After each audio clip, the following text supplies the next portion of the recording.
Now, I have several questions about the consent form, so I'll start with the first one, basic one. When you take a consent from somebody, does that mean that you're allowed to do whatever you want to do? A lot of doctors think that taking a consent allows them to facilitate a misconduct of a surgical procedure or anesthetic procedure. No, this is not his right. He has to explain to the patient what exactly he wants to do. If he wants to do something else, he has to explain also to the patient. He has no right to do, unless it's life-saving, yes. If he did a surgery and he injured something else, he can proceed if it's a life-saving. Otherwise, no, he has no right. Right, okay, that's my first. The second question is, when a mom comes and she's like 80-year-old in the intensive care unit, and you need to do a tracheostomy for her, who would be responsible for giving the consent? Her husband. Not alive. He's not alive. He's dead. She's dead. 80-year-old. So if she's well physically and healthy. No. She's in the ICU. She's on a ventilator. She needs a tracheostomy. Yes. Who is supposed to give the consent? She's 80-year-old. She has kids, grown up, 50 and 60-year-old. She doesn't have a husband. She doesn't have a father. She doesn't have a grandfather. They're all dead. So how do you take a consent for this one? I think in this situation, I don't know. The accreditation department is here, but myself, I think her children will take a place in this situation. Because no father, no grandfather, no uncle. No uncle, nobody. So nobody. So would the doctor have the right to give the consent? Doctor, if it's life-saving only. Well, about tracheostomy. Somebody on a ventilator. Well, if it's tracheostomy and it's life-saving, yes, you can proceed. It's not a life-saving tracheostomy. So in this situation, you have to talk to his children. To the children? I think so. Maybe I can tell you how we do it in the United States. It's kind of helpful. We encourage anybody to designate somebody who would act in that situation. We call it a surrogate for healthcare decision making. And the person decide. Could be a family or a friend if that person doesn't trust the family. Suppose that doesn't happen. Each state has a different legislation. In the place where I work, there is what's called the Illinois Healthcare Surrogate Act that identify a hierarchy from the spouse to the children and go down the list up to a friend. The other option, when that's not available, and it is time, is to have the court appoint a legal surrogate. And at the very end, if there's nobody around, we can get what's called administrative consent, in which the administrator would act as a surrogate upon request from the physician. That's the way we have solved that issue. Okay, thank you so much. Next question, Dr. Mohammed Khaja. Mohammed Khaja, Jahra Hospital. Thank you so much, Professor Maria. Just two questions. First of all, for your controlled rapid sequence induction, what kind of muscle relaxant do you use, and why do you want to avoid cricoid pressure? And the second question, what is your experience, or what do you think of dexamethasone used during tonsils and adenoids as analgesics? So you can use normal muscle relaxants. We don't use saxoncholine. You don't need to use saxoncholine. We use normal doses. We don't even use increased rocuronium. We use 0.5 to 0.6 milligram per kilo. And because you're gently ventilating the child, you actually wait until you wait a minute, basically, until you're sure the patient is totally paralyzed. Depending on the surgeon, we have some surgeons who are really fast for the pylomyotomy, and surgeons who don't do this laparoscopically, because the laparoscopic procedure you need to paralyze. We actually don't even paralyze. We give propofol, small doses at a time, and when the patient is nicely asleep, sevoflurane and propofol on top, then we intubate without paralytics. Same procedure. You just need to wait until the patient is really not breathing spontaneously anymore.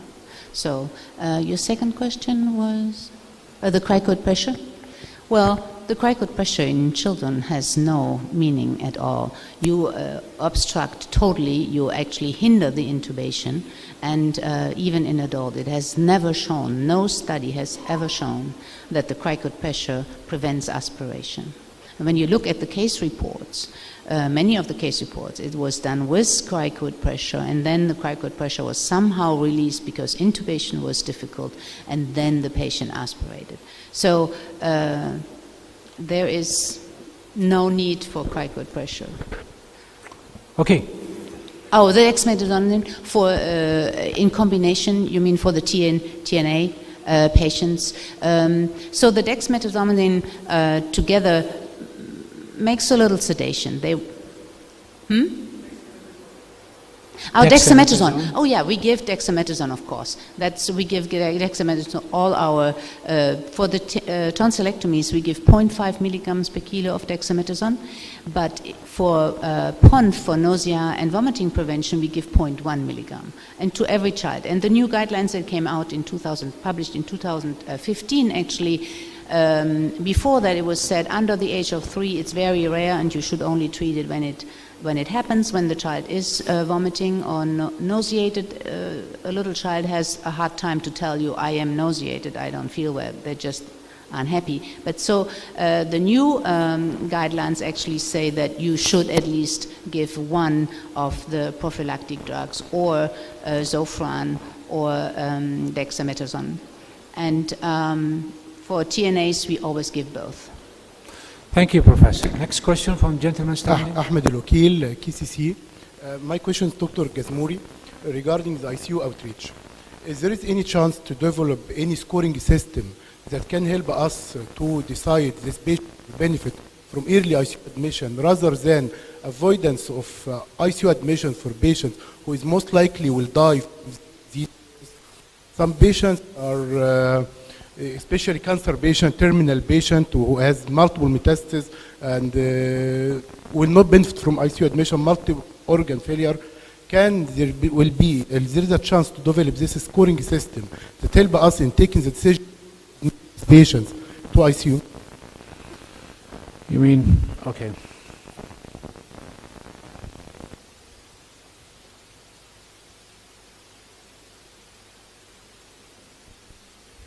Thank you. Can you hear me? Yes.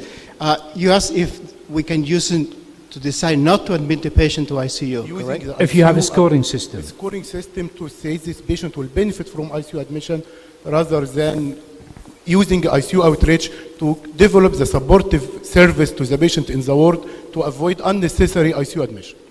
Yeah. No, we don't use it for that purpose.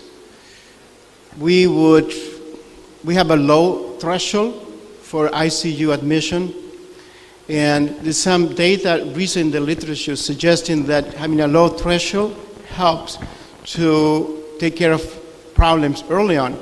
But I understand where your question is coming from. A patient who has very low probability of surviving, why should we use ICU resources, correct? The way we deal with that situation is that we will talk to the patient or the family. The only situation in which the patient will not come to ICU if a decision has been made to provide hospice care. And the hospice care is going to be provided outside the ICU, basically any place in the hospital in which the hospice, we can do also at home. There are several contract organizations that provide hospice care. But that usually is a decision that takes some time. So we have no problem taking a patient who looks like might need hospice care, but the decision has not yet been made. The patient comes to ICU, we will not provide all the life-sustaining care, and early on initiate a conversation with the family. Once the family or the patient agrees to be hospice care, then we will act accordingly. So to answer your question briefly, we don't use scoring system to prevent, but we initiate early on the conversation with the family, and the hospice care is approached for non-ICU care in somebody who is in the process of dying.